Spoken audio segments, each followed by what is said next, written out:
Hello everyone.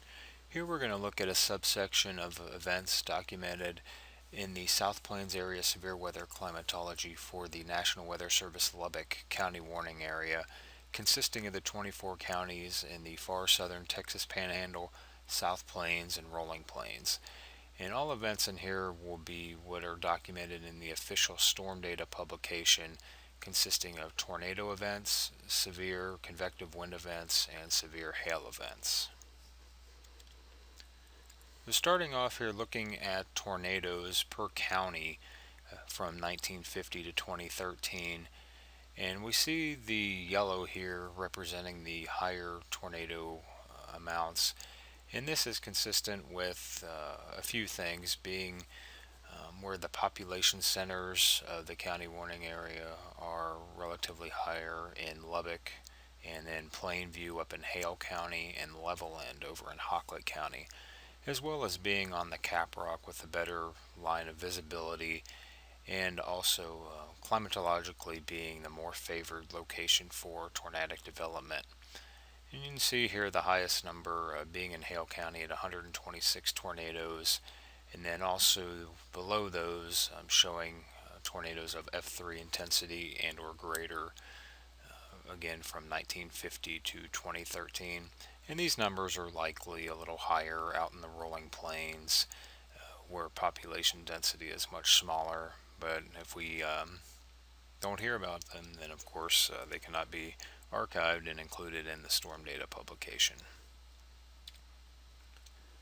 Annual tornado events, again from 1950 to 2013, and we see a good deal of variability here from year to year, some events being up and some down. And lately, especially since 2010 here, we have been on the downward side, and many of the tornadoes in the latter period here have been of the what we call landspout variety, which are non-supercellular, non-mesocyclonic type tornadoes, so usually of a shorter and a weaker type variety.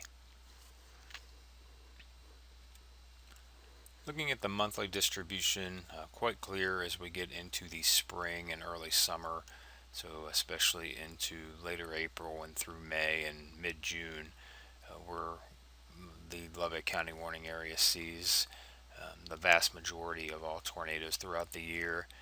And January, actually, the month where there has never been a documented tornado in the area, but every other month has seen at least 3 or so, and then also significant tornadoes, and classifying those as F2 to F5s, peak in May there and into mid-June, again with the peak climatological severe weather season in West Texas.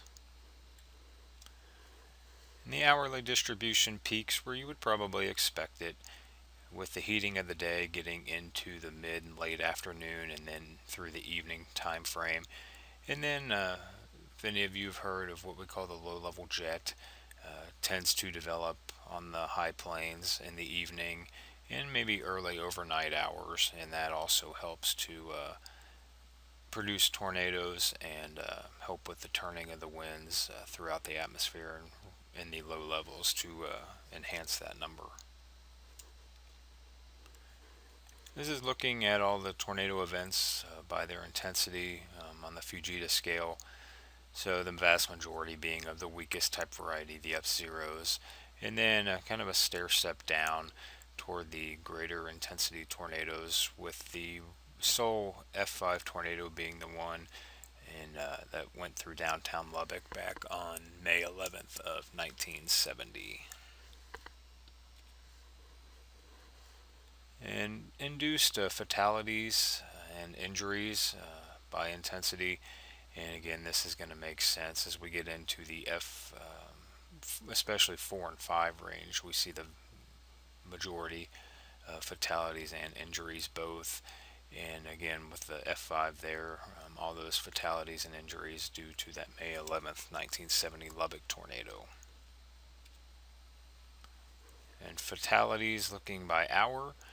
And getting into that evening and then overnight time frame is where we tend to see these peak.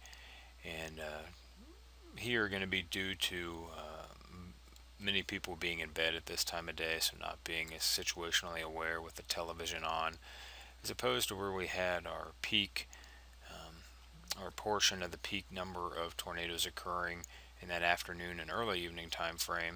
That's when we have most people alert, the television's on, say at dinner time, and they're more aware that what is occurring as opposed to that overnight time frame.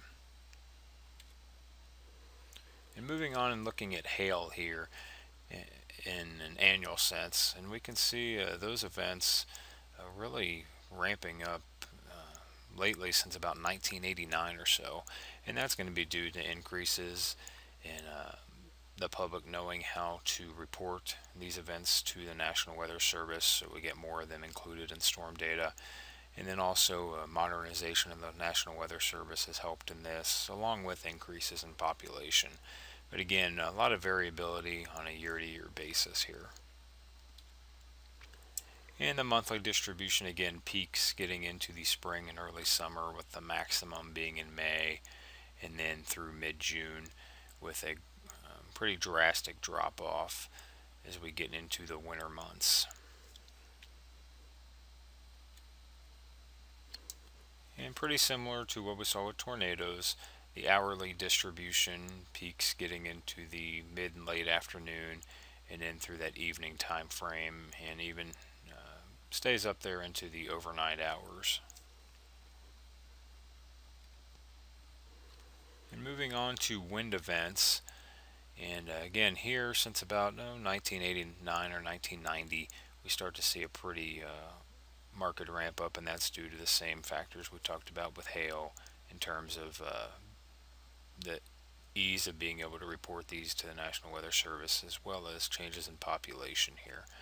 And again, a lot of variability as we move in any given year here.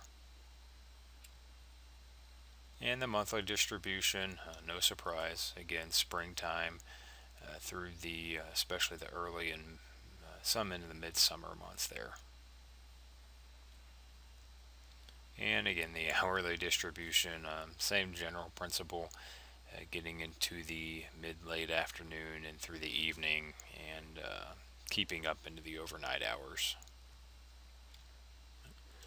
So just here wanted to give you a brief glimpse of much more that's included in the PDF document of the Lubbock Severe Weather Climatology, and this is the web address for that, and I want you to feel free to look at that and peruse. It's about 54 pages, so it goes into a lot more detail and different ways of displaying all the tornado, hail, and wind events that have been documented since 1950 for tornadoes, and then wind and hail events which go back to 1955. Thank you for viewing, and please again feel free to look at that document and enjoy.